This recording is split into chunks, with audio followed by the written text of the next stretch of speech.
When the iPod came out, Bill Gates was in New York City and was having a dinner for a few journalists, and I had just gotten my iPod, and I decided to bring it to that dinner. Bill Gates had not seen the iPod, and before I left, I showed it to Bill, and his eyes went like saucers, and he immediately started playing with it and, you know, taking it in, and he looked at me and he said, "This is only for Macintosh?" Steve had succeeded in creating the iPod, but it would take a stroke of pure luck to help turn it into a worldwide phenomenon. With the launch of the iPod in October 2001, the timing could not have been worse to kick off a new product. Well, the iPod was launched at the least auspicious time. Napster had just been sued and had lost. Everyone who had been sharing MP3 files was shell-shocked. Second of all, 9/11 had happened a month before. The country was shell-shocked. The dot-com meltdown had started earlier in the year, and the Silicon Valley economy was falling apart. There was very little reason to be excited about any kind of new product. It was a little bit early in the market, and so no one was really sure how this digital music thing was going to play out. And so it seemed like Apple was making a pretty risky move into what was so far a pretty unproven market.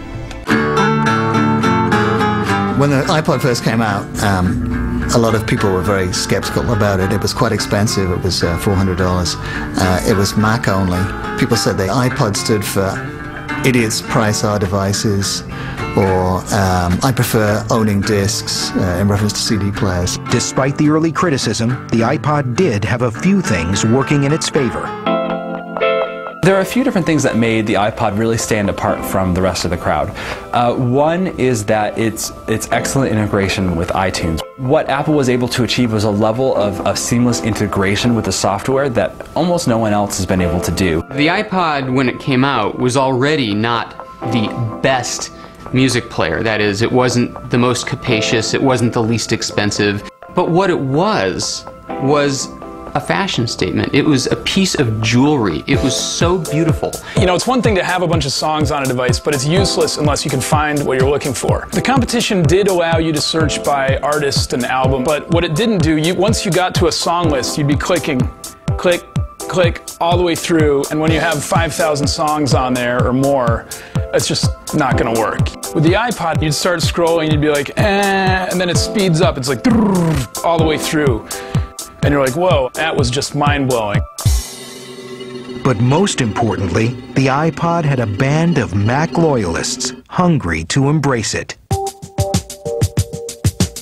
Well, Apple started with an advantage which almost no other brand has, which is an incredibly loyal cult base of users. So when the iPod came out, it was grasped with enthusiasm by that group. It was a fantastic reason to evangelize the brand to their friends, to anyone else who would listen. So sometimes tech products stay in tech and never make it out of the geek world. So from the very beginning, the people who adopted the iPod were these Mac loyalists.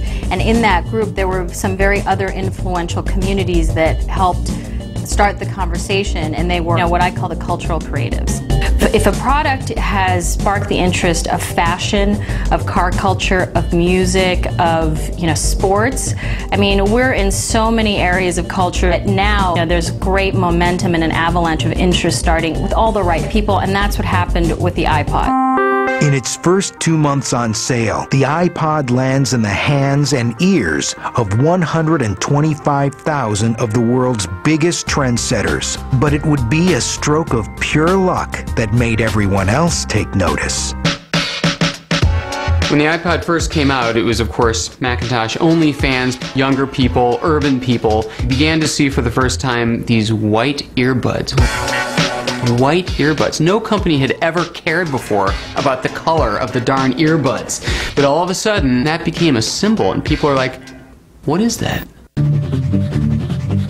They made the earbuds white just because the player was white. They wanted to keep it consistent with the color of the player. But it turned out to be a brilliant piece of marketing because it advertised a player that's normally hidden in a pocket or a backpack, something that's invisible, something you don't see, and it made it very visible. You're walking down the street, you see a cool person, and you see some visible accessory that you've never seen before.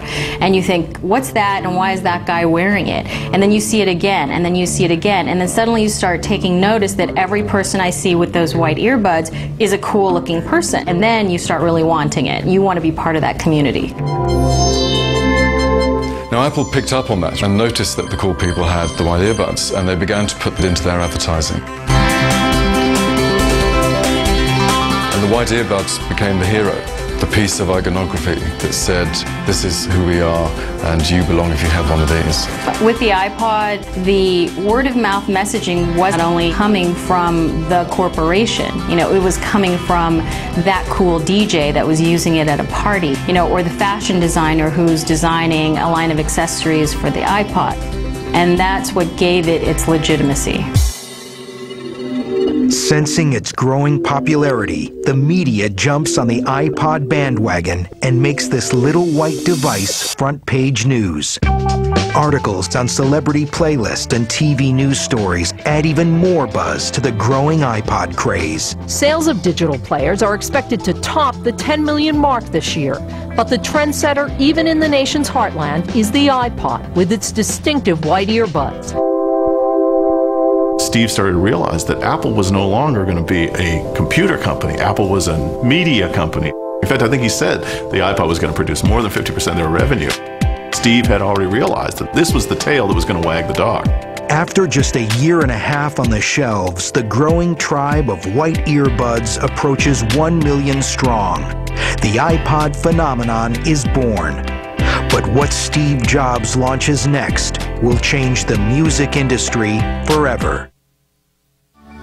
While iPod sales continue to ramp up, Steve Jobs turns his attention to selling digital music. With MP3 sharing giant Napster now out of the picture, the record industry scrambles to figure out a way to sell their music online. After they sued Napster out of existence, the record companies were on their defensive. The public wanted digital music, and the record industry wasn't winning any points by saying no, no, no. There were never any statistics released just exclusively about losses for Napster. But in a period of about 3 years, the industry went from almost $15.5 billion a year in annual sales to about $12.5 billion. So when you are in a world where everybody says your business should be expanding because of these great digital opportunities, it was a pretty devastating time. And in a world where people were used to getting all of their digital music for free, figuring out how to get consumers to pay wasn't going to be easy. Nobody really knew what distribution business model was going to work, whether it would be selling downloads, selling albums, or subscription services. The few businesses that had started a subscription weren't doing very well. While the individual labels and other technology companies begin conversations to launch their own initiatives, Steve has a different plan. An online music store where millions of songs from every record label would be available for purchase. Users would buy them and seamlessly transfer them onto their iPods. Steve, I think, understood in a way that very few people did, that you wanted to own your own music. It was your music. You bought a CD, it was yours. The great idea of the record industry was that you were going to buy a subscription to their music. And as long as you paid, you could listen to the song. But if you stopped paying, you'd lose it. So essentially you were renting music. Steve told them from the very beginning this was a brain-dead idea. Actually, the labels were not interested in doing a deal with Apple at all. And to understand why, you kind of have to look at the relationship that happened between labels and MTV about 2 decades earlier.